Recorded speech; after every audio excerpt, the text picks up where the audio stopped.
We do have a gun violence problem, and we do have a gun suicide problem. And I'm standing with you all today to say that we will not be quiet on this issue.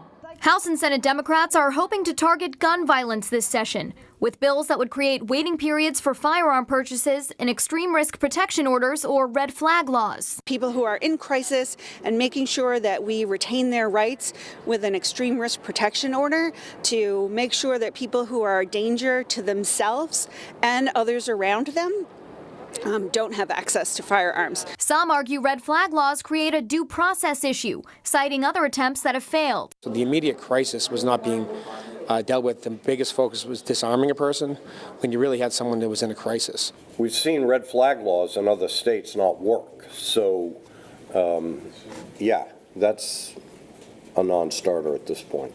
One bill that's received bipartisan support both in the House and Senate is Bradley's Law, which was drafted in the wake of the deadly shooting at New Hampshire Hospital.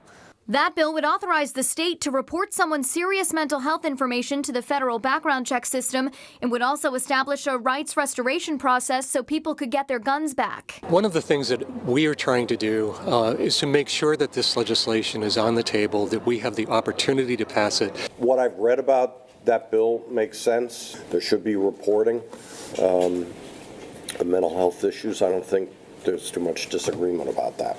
And lawmakers will start digging deeper into some of these bills in the weeks ahead. In Concord, Hannah Cotter, WMUR News 9.